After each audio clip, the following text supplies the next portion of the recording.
We shall quiz them on till the end. We shall quiz in France, and on the seas, and the oceans. We shall quiz with growing confidence and growing strength in the air. We shall quiz our island, whatever the costs may be. We shall quiz on beaches, landing grounds, in fields, in streets, and on hills. We shall never surrender. Is this enough? With James O'Donoghue and David Hoare.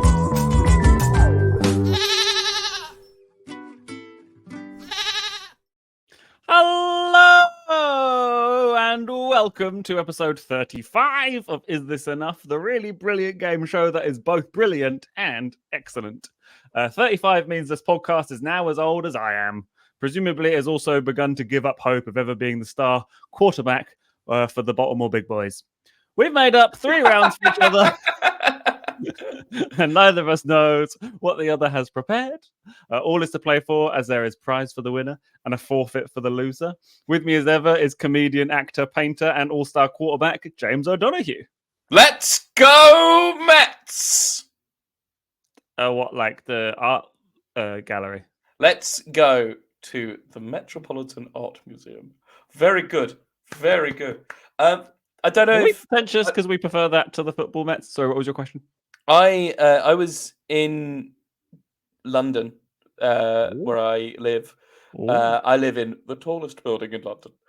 Ladies and gentlemen, I live in your mum's house. I was in London, and there's a game on. There's an American baseball game, and the American baseball fans are out and about, and they all have the excitement, the same level of excitement as the guy who shoved a flare up his arse during the last World Cup. Yeah. They've all got that level of excitement, but no one else gives a fuck about their stupid rinky-dink baseball. So they're running around going like, "Yeah, buddy, Phillies, yeah." And there's someone going, "What's that, mate?" "Nah, I'm just trying to get some Pret-a-Mange. I've got a loyalty card." Have you ever seen, somehow, I'm assuming it was a genius bit of booking by Finn Taylor's agent, but have you ever seen Finn Taylor being interviewed when the NFL came to the UK? No. Okay, it's fucking incredible. I highly recommend you, James, look at it, and anybody else, because they've basically got 4 proper American NFL TV presenters. They're next to fucking Tower Bridge, and there's loads of fans of NFL there. And then Finn Taylor somehow managed to get booked for it. And we're like, "So, NFL in London, are you excited for it?" And he's like, "Not really." And he just proceeds to say that everybody that watches NFL in the UK just stays up too late and lives in their mum's basement, and just keeps on bringing up OJ. And every time he does, they go from "Whoa, okay," to "Stop bringing up OJ." Good. It's very, very good. James, is of course Mental Dilf Week here. Is this enough? How have you been keeping, helping out your sexy dads this week? I've been giving them light encouragement, going, "Hey, champ, you're doing great. Hey, look at you. You're managing to raise a son and go to the gym. Whoa, why don't you combine those two? Get that little chubby fucker on the treadmill." And of course, this week's guest source is soy. James, last week you won and you received a poster of the Phantom Menace signed by George Lucas himself's hand. Yes. Where have you hung that?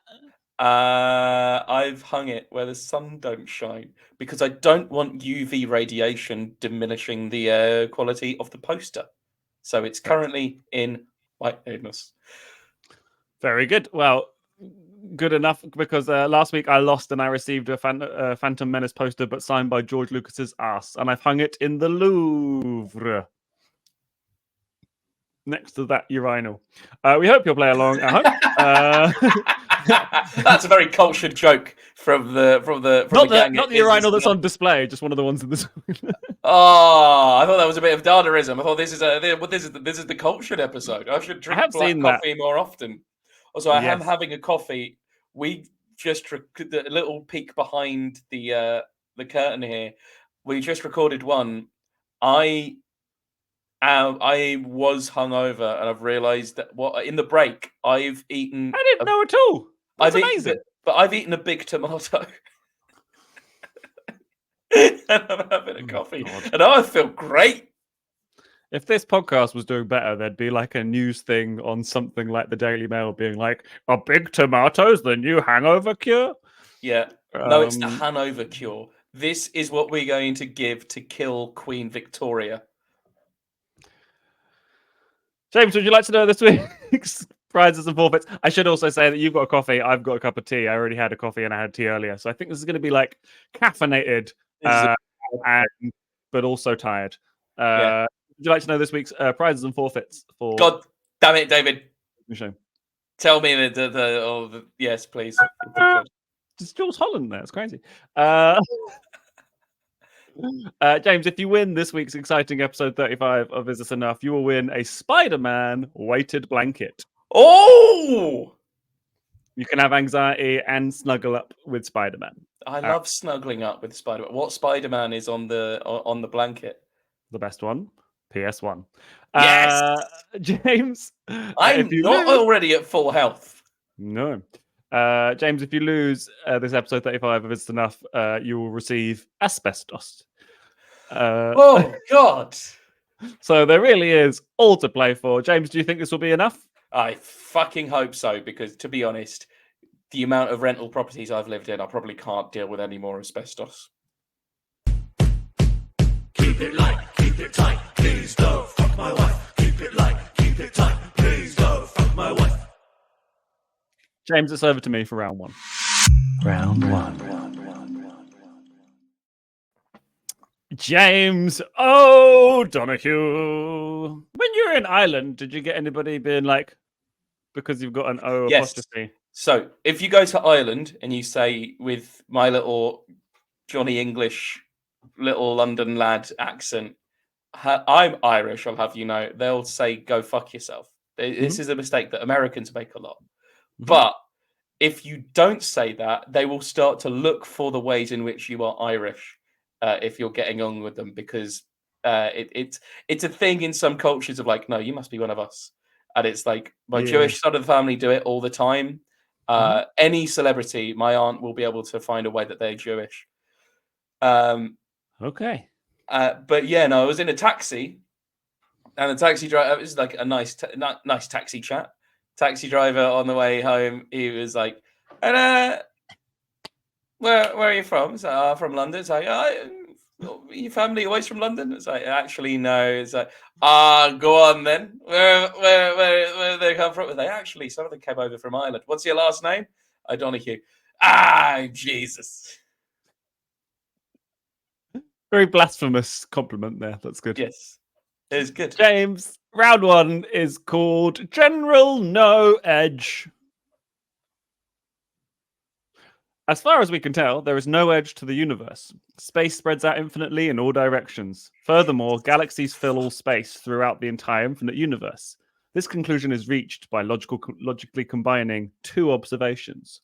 But did The Edge, the guitarist from U2, record songs with these artists?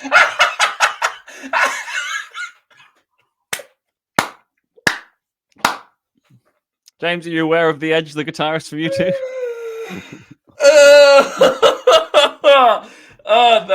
That's splendid. Absolutely splendid. Well done. Yes, I'm aware of some of the oeuvre of YouTube. Oeuvre in the Louvre. I'm gonna. This is my hot take. I think they got some good ones. Oh, massively. A bit like fucking Star Wars, if we're kind of on topic from last week. U2 had some good stuff going on really early. And then they went a bit mental and they went very arrogant. And then they just kind of progressively got worse. But there's like, around the time of kind of Star Wars, there was some really fucking big U2 songs that are like Elevation is a good song. Elevation in the name of love. My favorite, weirdly, is the first one I heard, which is The Sweetest Thing. I kind of always Ooh. forget. That was the first one I ever heard. So I just thought that was the main U2 song because I think that came out in like 95. So I Yeah. was like 6 years old and it was on all the adverts and the greatest hits with the kind of like kid in the war helmet. It was everywhere. And that song was everywhere. And I found out later on that the reason that Bono wrote that song, The Sweetest Thing, was an apology to his wife for forgetting her birthday. He's like, you know what I'm going to do to make up for it? Make loads of money off this song. Yeah. What a guy. This isn't about Bono. This is about The Edge. James, did The Edge or appear or not appear on recordings by these artists? Question number 1, Tina Turner. Yes. Tina Turner is a great collaborator. She collaborates with The Edge. She collaborates with Mad Max. I am going to say that, yes, his work You know what it with is? Tina. It's fairly famous. I am going to say that he collaborated with Tina Turner on Tina Turner's song Turn to Meet You, I'm Tina. No, correct. It was. You get 500 points. So that's a 500 points question. Bono and the Edge wrote Goldeneye. Oh! Goldeneye. Isn't that interesting? I don't know if you actually are interested. No, that is interesting. It is interesting. I think they were like prairie dogging in and out of their own asses at that point. Question number 2. They weren't fully up their own ass, but they were, you know. Question number 2. Johnny Cash. Ooh. Yes. Maybe his like 90s revival. He didn't do Hurt. No. Hurt myself today. Actually, that just sounds like I'm playing like Irish, you know, I'm trying to do the delay sound. Anyway, correct. Yes, he did do a song with Johnny Cash. That is another 500 points to you. What song did you do with the Cash Man? I don't know that much. I just know that he wrote the Tina Turner one. I haven't looked up as much for the others. It's almost like we prepared 2 rounds in one morning. And by we, I mean I.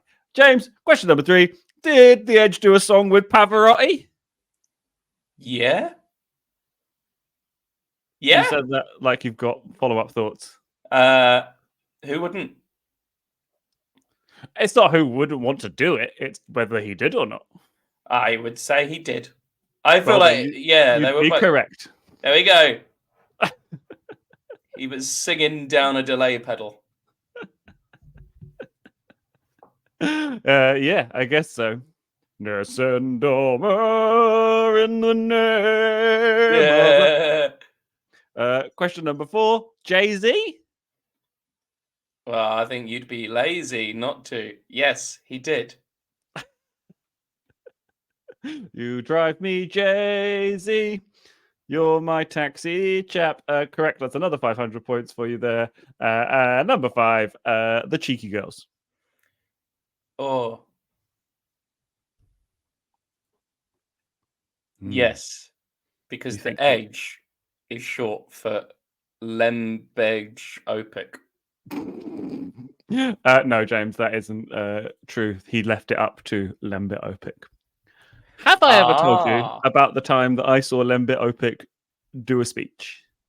I didn't know that you went and saw Lembit Opic live. Yes, I got some merch and did a meet and greet. No. I honestly think about it so much. So I studied government and politics at Did you? Sixth form. Oh yeah. So did I. And look at us now. Comedians. And we were taken to Westminster to see the marching band. No, we saw fucking a bunch of politicians do some speech, and there's a lot of kids who were about, I'm going to say 16, 17, 18 sort of age from schools doing kind of government and politics stuff, taken to see these people do speeches. I would love to remember who we saw outside of the 2 that I can remember. One of them. Oh, we saw who was the first openly gay Tory. Oh, Because he yeah. was there. Was it Duncan something? Yes. It was about 2006, 2007. So it's kind of like the salad days of the later years of the Labour Blair. government.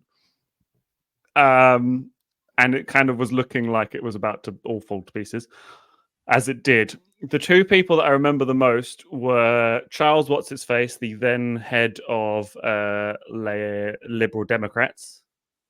Charles Kennedy. Charles Kennedy, who was Such very a red shame in the when face. he got shot in 1963.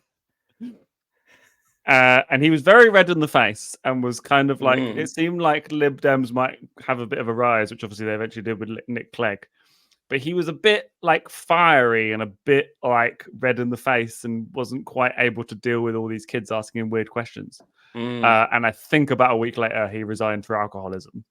And then the most competent speaker that day was Lembit Opik. Oh.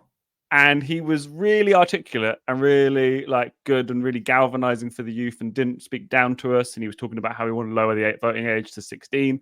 Had loads of great ideas. He also at that point was still dating Shaun Lloyd, is it Shaun Lloyd, the weather girl? Okay, yeah, and weather lady. Yeah, it was very odd to see somebody really speak that like well informed and be like, this guy's like the future of politics. And within like 3 months, you're like, fucking Lembit Opik, what the fuck happened there? Yeah. I was like, he's now dating a cheeky girl. I'm like, wasn't he like engaged to Shaun Lloyd?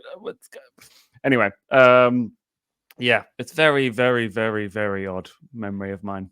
My local MP for a little while was the chairman of the 1922 committee. The 1922 committee is like very right wing group in the Conservative Party, but they're the people that can call no confidence votes. In the Galactic Senate. Yeah, and he was the one who actually said it's the first galactic empire, but he said it from Enfield North. But yeah, no, he came to speak to us when we were in sixth form, and it was just after they tripled the tuition fees, and we were going to be the first group that was going to pay $9,000 a year, and he got really defensive and started screaming at me. And then it turns out that the Labour MP who took over after him, Joan Ryan, was one of the lot that joined Change UK, the independent group. She was one of the Nando's 12. Considering that I'm pretty sure this episode will come out post-election, but the election hasn't happened yet. I wonder what's going to have unfolded by the time this comes out and what kind of Change UK based bollocks. I remember Change UK. What an odd thing. I feel like Galloway's party is the Change UK of now. Because Galloway's party is like the Workers' Party is... Galloway is such a weird political operator. Because actually, if he stopped sniffing his own farts, he could be quite canny and genuinely build a movement. But he... Much like a cat, he's licking his own anus. James, it's over to you for round 2. Round 2. David, round 2 is called To Beale or Not to Beale. Okay. No conspiracy from last episode. Incredible. Please. Yeah. I don't have any way of introducing this other than to say, David, are these real quotes from Ian Beale from EastEnders? Lovely. All of this is worth lovely. 1985 points. I'm permanently fascinated by Ian Beale. Just what a guy. What a guy. Adam Wood, yeah. Pat He's yourself like, on I the could back. leave EastEnders and then I wouldn't be able to do all the different types of acting. Or I can stay in EastEnders and I'll do comedy, I'll do drama, I'll do all sorts. I can do it all in EastEnders, whereas if I leave, I might not be able to do all the different things I like to do. Yeah. Fair fucks. Absolutely fair fucks. So, Did Ian Beale say these things? Number 1, help, I've been shot here on Albert Square in 1996. Oh, did he get shot? I know. Not Phil Mitchell. Grant? No, Phil Mitchell got shot. Oh God. There's a lot of shootings on Albert Square. Dude, we only had 4 channels back in my day, me and Rishi. And so like I would watch quite a lot of BBC. I wouldn't really watch EastEnders, but the adverts would be everywhere. And then you turn on like Lorraine, like ITV, and Lorraine would be discussing what happened in ITV. So I kind of kept up to date with kind of a lot of what happened. I don't know if I remember it all, but it's in there somewhere. I'm going to say yes. Ian Beale did say that. Yes, David, he did. Well done. That is, of course, Thank you. 1985 points. David, help. I've got addicted to bourbon creams here on Albert Square in 2019. Did he say that? Oh, I don't know. Past him being that homeless guy behind a tree, I don't really know much recent Ian Beale. So this is outside of my purview. I'm going to say no. No. Ah, well done, David. He, of course, did not say that. That would be totally ridiculous. David, help. Yeah. I've got nothing left here on Albert Square in 2014. You definitely said that. That was definitely said that. That was 10 years ago. Yeah, that was like his end game, right? Or Yeah, at least his Infinity War. And he's still there. He snapped his own fingers and he had nothing left. Help. I've assassinated the President of America here on Albert Square in 1963. Oh, guns don't go that fast. Therefore, I'm going to say no. Yes, that was not the particular grassy knoll that Kennedy was assassinated on. Help. I've assassinated the Archduke Franz Ferdinand here on Albert Square in 1914. I'm going to say that is correct. Yes, I'm pretty sure Ian Beale is responsible for World War One. Yes, absolutely. Help! I've assassinated the President of America here on Albert Square in 1865. No. No, they of course travelled to the Ford's Theatre in 1865. So David, of course, and then finally, help! I've assassinated your hearts 4 days a week here on Albert Square since 1985. And on Sunday in an omnibus. Yes, correct. Yes, David, absolutely.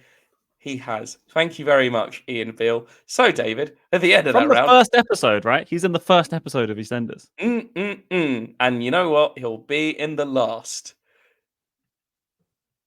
If they ever cancel that. And even if they don't, when the heat death of the universe happens, I'm pretty sure he's just fused to the set now. You know, like that guy in Alien, where they find him and he's like stuck to the wall. He's like, kill me. I feel like he's going to be that, but above the pub in the Queen Vic. So, David, at the end of that round, you got the universe ended. Oh, sorry. If when the universe ended, as I was like dying in the heat death, I just heard. I'd be like, that makes sense. Sorry, please end the round. So, David, at the end of the round, you've got 13,895 points. So, with all to play for, it's over to you for round 3. Round 3. James, round 3 is the surprisingly titled How Are You, James? James, risky to ask, knowing what happened last time, but how are you, James? David. Round 3. Just play that again because I'm fine, David. I'm fine. I'm okay. Things are so. If you have a friend who is working in the performing arts at the moment, this is not the best time in history to be in the performing arts, particularly acting. And I heard the phrase from a casting director the other day: "Stay alive till 2025." That's not a phrase you want to hear, but it meant that I met a casting director the other day, had a nice old time, did some acting in a workshop, and it was like, oh, good, I can act, and I'm good at it. And that was quite validating. And then, meanwhile, I've had a thing where I am trying to get some footage of me doing a tight 5-minute spot. I thought that'd be good. Be good to just send about, because at the moment I've got footage of me doing 10, which is great. 15, which is great. 20, which is great. I don't have any 5s. So now my thing for the rest of the month is get a good 5. Every time I've set up my camera, it's not gone well. Before we started recording earlier, James and I discussed how June is probably the worst month for comedy, I think. Because a lot at of least venues... July has preview build up, so people are kind of like, there's infrastructure there, but June just doesn't seem to be, especially with the football on. Yeah, and a lot of venues have air conditioning but don't want to turn it on yet. So, or they think it's too loud for the... Yeah. So you get a lot of sleepy, sweaty audiences. I did a gig the other night, and it was a very nice gig. It was a gig in a pub, and it was a late gig as well. And I turned up, and I was delighted to say that I was the least qualified on the bill. That's always great. I love that. And lots of people had just come from some of the big London clubs, and they were going to try some new stuff and then fuck off. And there were some lovely names on it. The audience were comprised of 6 lads in the front who, bearing in mind this is a Monday night, they're excessively drunk.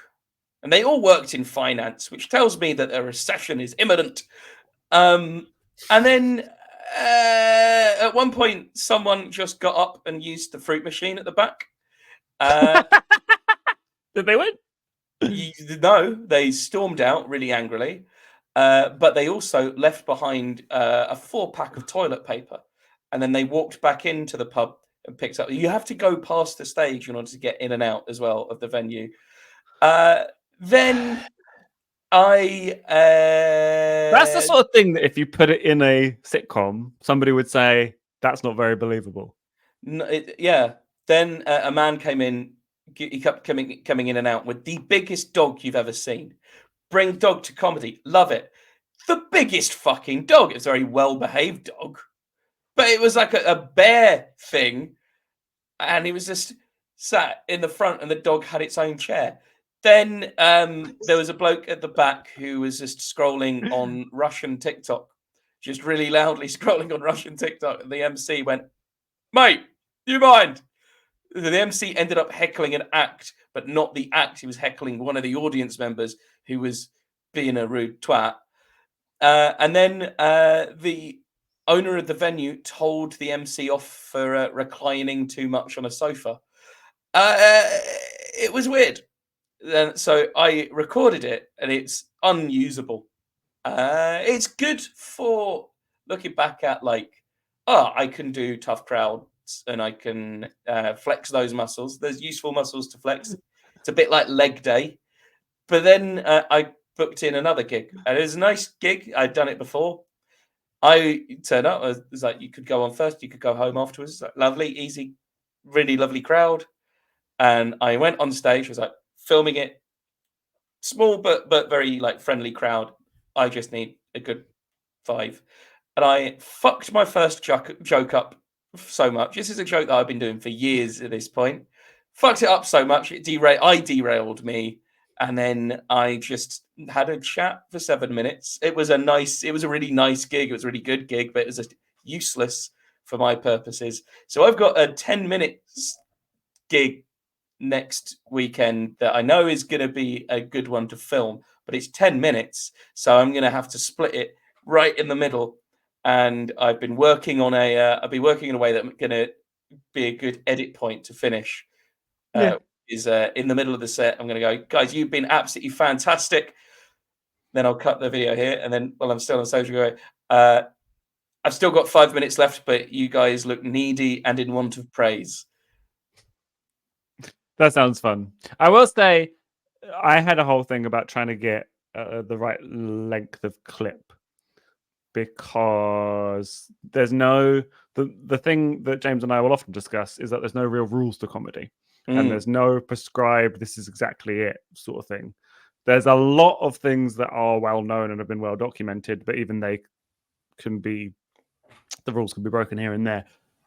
Sending the right length of clip was something that I posted about on the Comedian podcast forums, to which some very angry middle spots told me what I was doing was wrong, and then some people who were more experienced kind of gave me some kind of kinder advice. But I think the general gist is you should send the length of clip for the length of spot you need. Is kind of what some people reckon, but mostly they're just kind of looking at how you started. Do you come off well when you started, and then did you end well, and then generally maintaining laughs throughout. It's very odd because you can be like, I smashed that, but it's difficult to I did quite well at the forge, but a bunch of that involves me knocking the cable out of the guitar. And so, I kept on doing it and then going, professionalism. But I really had a good spot. So I kind of want to send that out to promoters, but I also don't want them to see the first thing I do is just not plug the guitar in and be like, what a fucking prick. The main advice I have, if you want to get that sort of thing, is you just set up your camera up every single time without fail, because you'll stop going, I need to film this, and just do it. And then hopefully you'll get some clips out of it as well. But if you're less thinking I need this to go well because I need to film it for this. And also, when you're applying for stuff, you can just take chunks out and be like, this is it. So they just basically want to see that you're good. And then a lot of it is still you apply for stuff and you get application spots and then move up the ranks. So I'm sure you've already got good spots, but it's good to have that, and it's good to just keep on trying to get things. That's why I've stopped using Clearasil. Well, James, unless you have anything else more to add to your David comedy spot stories, James, I think that you are marvelous. You're a wonderful comedian. Whether you can capture that on film or not remains to be seen. It's really hard to capture yourself doing well on camera. I think it's difficult. James, I think you're wonderful. So I'm going to give you 20,000 points as a lovely reward for your comedic brilliance, which is French for brilliance. That puts you on a score that I can't see because I've zoomed in too much on Excel. 22,000 points. It's over to you for round 4. Round 4. David Hoare. It's round 4. David, how are you? I'm doing all right. You can hear my back clicking. I've got a little bit of grievance here today, but mostly good. I think I've had some back issues that have been well documented recently. My new grievances is my hands. I had some pain at the bottom of my thumb here, so that when I was picking stuff up, like my suitcase and stuff, when I was going back and forth to France, it was really hurting in a way that was new. And I did the really clever thing of Googling what that could be. First thing that came up was ways to treat arthritis, and I was like, fuck, I'm 35 and it's over, and my mum always told me if I snap my fingers that I'm gonna get arthritis, and oh god. And then I went to go see my osteopath and she was like, no, you've not got arthritis. What you have got is a tight pectoral muscle, and that's sending the tightness all the way down your arm and your forearm and into your thumb. So I've had to do some dumb stretches. She had to do some more dry needling in my hand, which I think I've told you about before, but then she did dry needling in my arm, and she went, are you ready? And I was like, okay. And that went all the way up. I felt it weirdly go all the way up my finger. Very, very odd. And so my main reason for staying fit now, other than to get ready for Edinburgh, by the way, I'm doing 215 Hill Street Theatre, 1000% musical comedy from the 2nd till the 25th of August. Please come see my Edinburgh show. But also just so that I don't have to have somebody stick a needle in my hand so that my finger goes weird. So, and also I think I've mentioned before that some of my back issues was due to not letting my emotions out. So now when my back hurts, I'm like, am I sad? Do I need to cry? No? Okay. I'll just do some stretches. So I'm trying to stay healthy. The other thing I've been doing is because I haven't got previews booked in June, because for some odd reason, year in, year out, never have previews in June.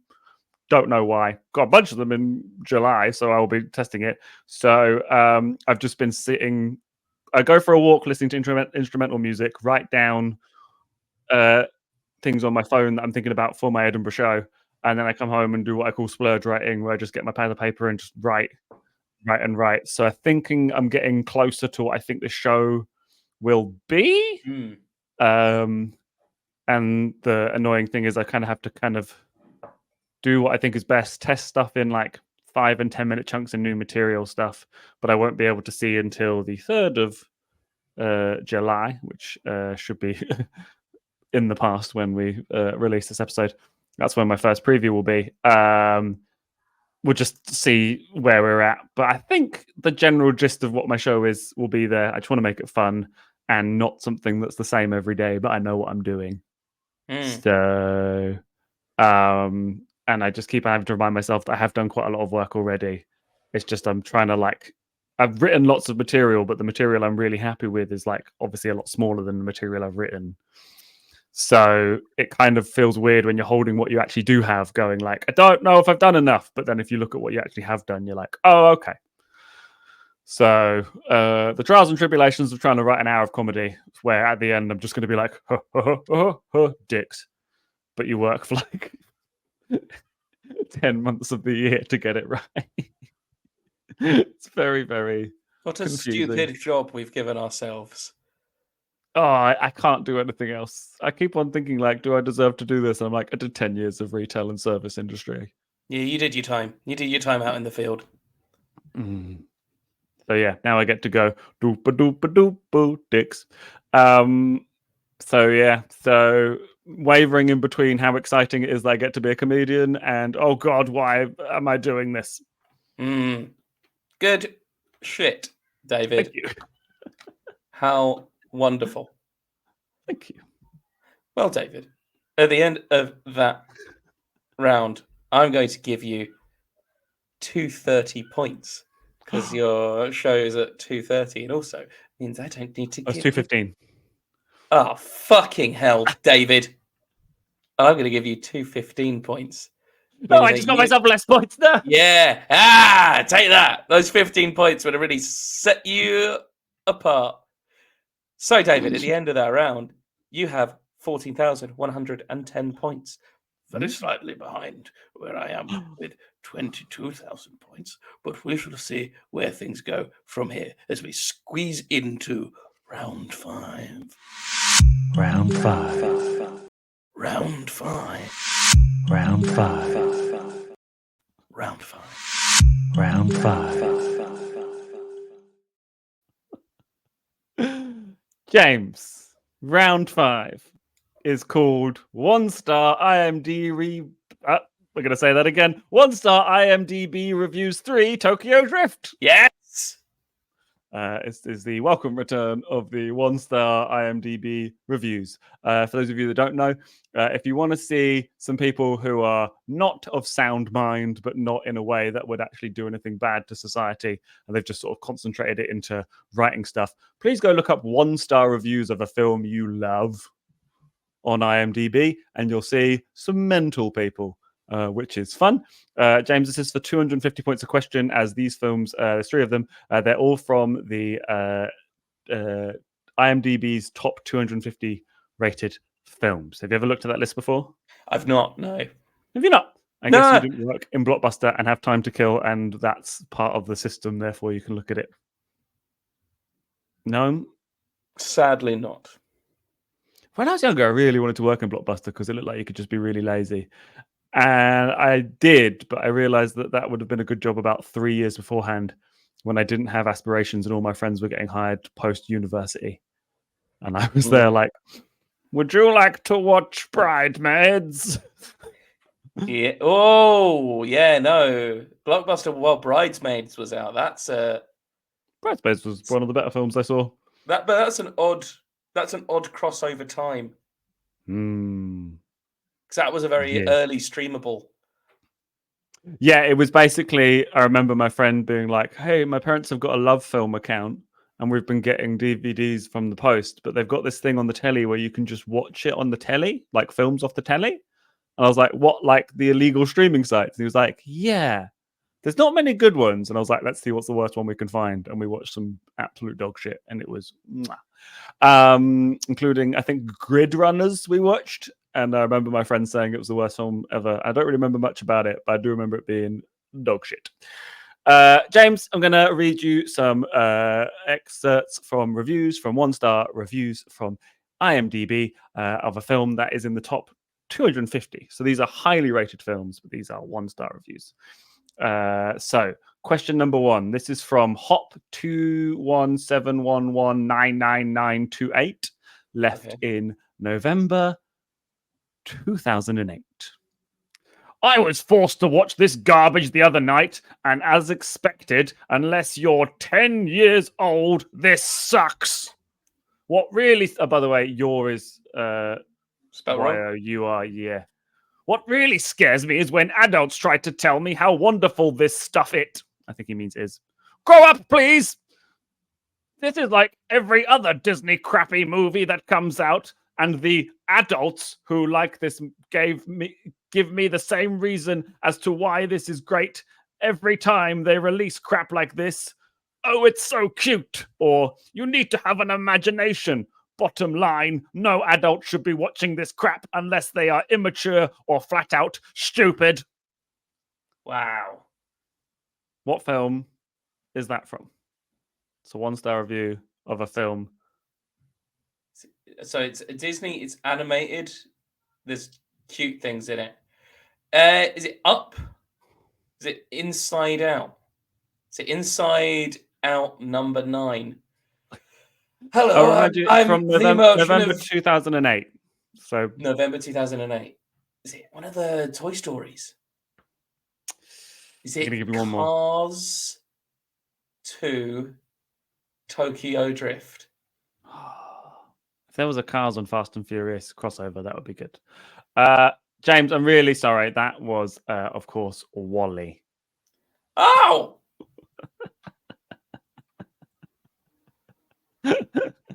Bottom line, no adult should be watching this crap unless you are immature or just flat out stupid. I really liked that film when I saw it. Question number 2, James. Are you ready for another 1-star review of a mentally sound person? Born ready. This one, the title is I Have Had Enough. And Whoa! B-Dubstatter 46 from January 2007. He always be Dubstatter.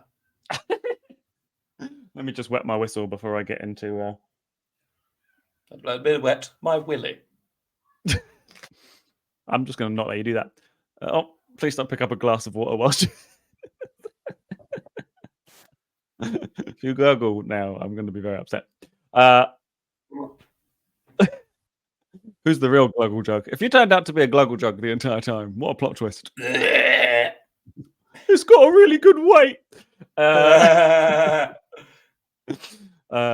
had an entirely different review for this movie written and posted, but after hearing more and more people comment on this mystical, haunted, wonderful wonderland of a movie, I had to rewrite my comment more out of anger than anything else. First, let me set some guidelines. This is a great movie. It was made with a lot of skill and talent and is definitely a different approach to storytelling, and there is a lot to be admired. However, one thing I simply cannot stand anymore is how exponentially increasing masses of people keep calling this one of the best fantasies ever. A dark and horrific yet wonderfully creative trip down the rabbit hole. People, if this is one of the best fantasies ever, or even of recent times, then all that means is our expectations of what a fantasy should be are sorely lacking. Jesus, this guy sounds fun. That's a 1-star review, by the way. The 1-star review that says this is good. This is great, really good skill. It's more aimed at the people saying that it's a great fantasy movie. Is it Pan's Labyrinth? It is Pan's Labyrinth, correct. That's 250 points for you there, James. I'm just hoping now that the audio is not peaking whilst I'm giving my full performance of these people being sane. James, I have one more IMDb 1-star review. Are you ready? Yes. Are you steady? No. Far from. Okay, great. Financially or emotionally. Question number 3. The headline of this is one of the worst films I've ever seen. Worst was in capital letters. This is just from Rat Girl 8, March 1999. It's hot Rat Girl 8 summer over here. Mm-hmm. When this film came out, I was really excited to see it because people were calling it the greatest film of all time, etc., etc. Yet when I went to see it, I was probably the most depressed person. I swear that was the worst movie of the year. Not the best, as people were saying. If you are a big film like I am, do not go see this awful piece of garbage. I am a big film. I am a big film. If you are a big film like me, do not see this film. I'm Titanic. James, what film is that from? March 1999. Hang on a minute. Hang on a bloody minute. Is it only bloody Phantom Menace? James, I'll remind you that this says when this came out, I was excited to see it because people were calling it the greatest film of all time. Yes.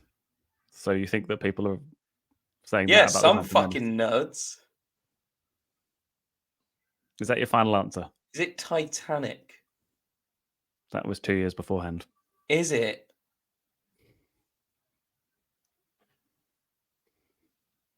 On the Buses, the movie. 3 Tokyo Buses. I hate you, Butler. I'm going to give you one more guess. No. Is it? Shit. What came in? Thinking. What was Is James best about to start? movie? Cumberbatch. Is it? Get in that Mind Palace. Is it Schindler's List? No, that was 1994, 3. Because it was that old. Oh, dude, Steven Spielberg filmed Jurassic Park, but he needed to film in the snow on location for Schindler's List. So he filmed Jurassic Park, turned to Kathleen Kennedy and went, I have to go film Schindler's List right now. So can you just sort of start editing this for me? And then went and did Schindler's List and then came back and finished off Jurassic Park. And then I think they both came out the same year. I know you don't like Jurassic Park, but I think it's one of the best films ever. And yeah, what a year. What a year for Spielberg. Mm-hmm. What straddling the two... Yep. Yeah, wow. David, is it? Fuck. Jesus. Best movie ever, released in the late 90s. It's not Titanic. It's not. Definitely not Star Wars. Batman and Robin. No, I'll give you a clue. It's got Jim Carrey in it.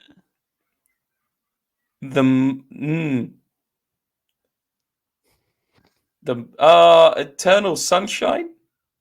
No, James, it's The Truman Show. Oh, of course. Have you seen The Truman Show?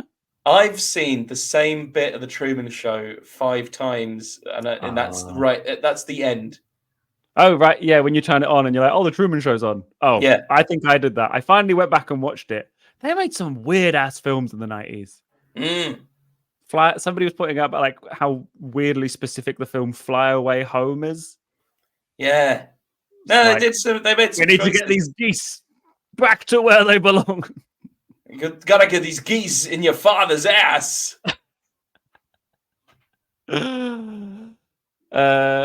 James, at the end of that round, you have a terrific 22,500 points. It's over to you for round 6. Round 6. Well, David, we've got a very special musical guest, so I'm going to go and usher them in to to the Is it stream. Usher? It is not Usher. Oh. I think you might be more excited than if it were Usher. So here they come right now. I'm off. Excuse me. Just couldn't. That was James, not our guest. No. Our guest would never burp on a live mic. Here he is. Hello. Hi, David. It's me, your old pal, Gary Newman. Hi, Gary.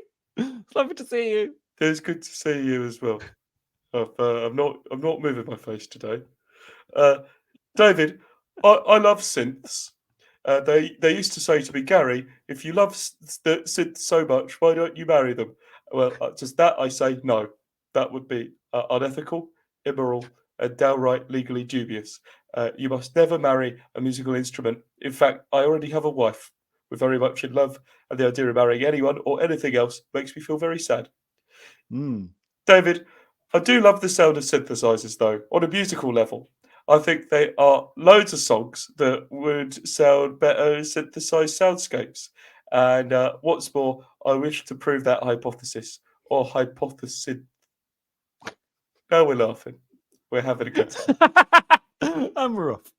David, I like movies as well. I think the best part of movies is the soundtrack. So I've got some soundtracks that I've turned into a synth pop bonanza. So give them a listen and see what movie you think they're from. Okay.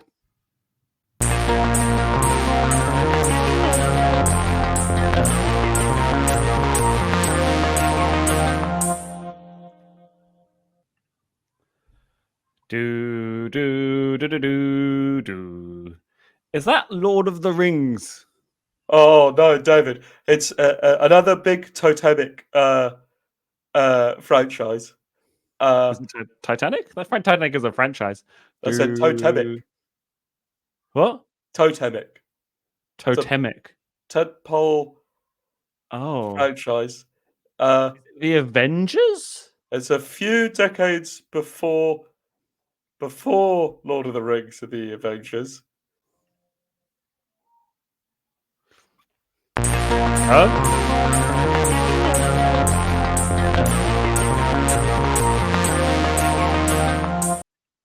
Terminator? Oh no, David. It's a John Williams score.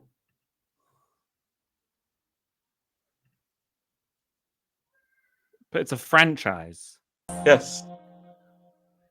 John Williams. Indiana Jones? No, but you're in the right ballpark. Star Wars? It is indeed, David. It's Star Wars. Well done. You get 808 points. That's a little synthesizer joke there for everyone.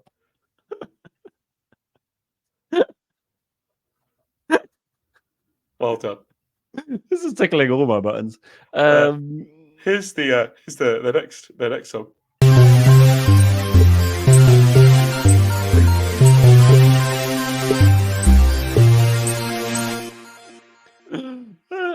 That is Jurassic Park. Yes, Played expertly. It's of course Jurassic Park. I like dinosaurs. I think they're good. Sometimes I think of the sawtooth wave as the ridges on the back of a brontosaurus. Or like a T-Rex's mouth. No, David. The oscillation of that would not work at all. Next one.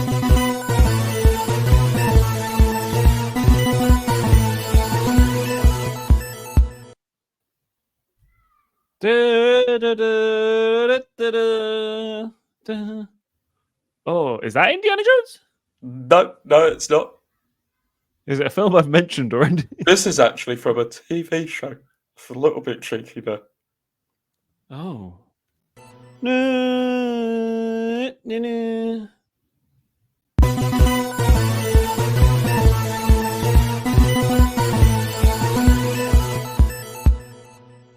Is it Mrs. Brown's Boys? It's not Mrs. Brown's Boys.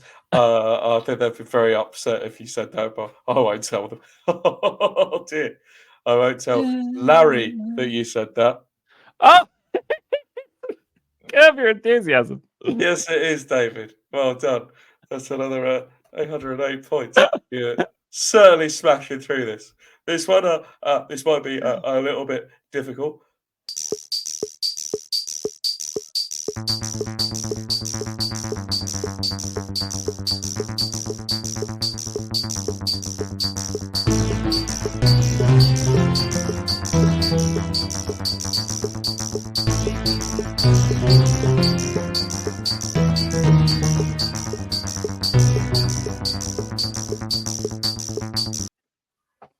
That one was big in 1989. Do, do, do, do, do. Oh, like Dallas? No, David, this is a Danny Elfman score. Oh, is it the Batman? It is, of course, Batman. It's Michael Keaton as Batman. That's a little joke we have around the dinner table at my house. Yeah, very fun. And, oh dear me, sorry, I've just. Oh, what will I think of next? And here's the last one, David.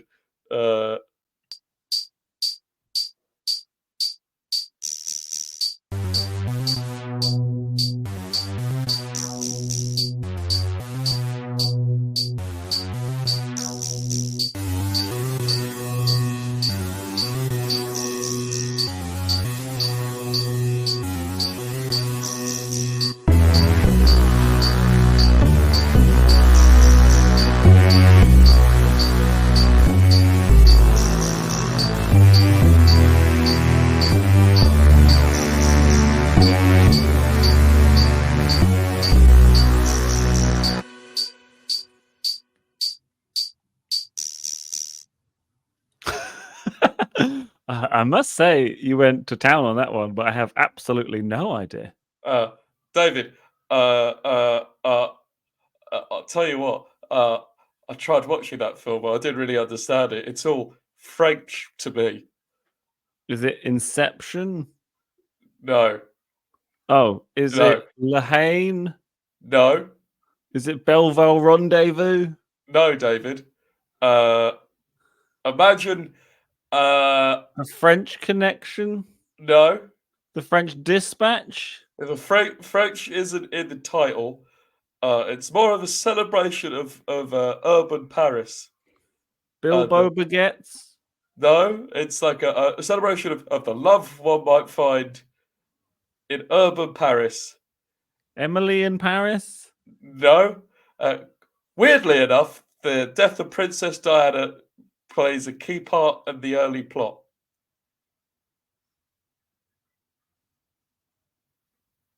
Midnight in Paris? No. Woody Allen or any paedophiles were not involved in this movie.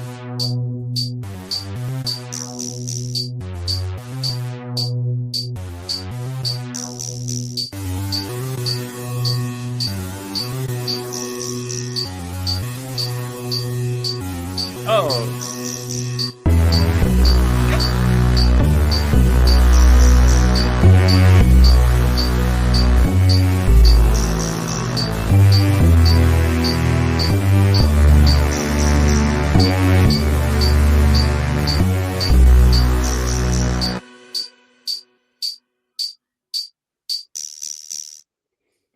Was it Amelie? It is indeed Emily. Well done, David. That's a 5 out of 5 there. I'm exceptionally proud of you. So, David, I'm going to go now back to my home planet. No, it's I must say, Gary, the 3 times I've seen you live have all been fantastic. No. It's not been when you've seen me live. It's when I've seen you in the audience. What a pleasure. Goodbye, David. I say I'm going to my home planet. Actually, I live in East Grinstead, but that's another little Gary Newman joke there for everyone. So as I've listened to the show, as you say, Bob Iger. Bob Iger, Gary. Bob Iger. Oh, you wait till I tell the kids about this. Oh, dear me. Gary Newman. Gary Hey. Newman, who's older than Gary Oldman. Oh, and younger than Little Mo from EastEnders. Yeah. Yeah. What a guy. What a guy. James, it's over to me for the results, which is French for the end of the show.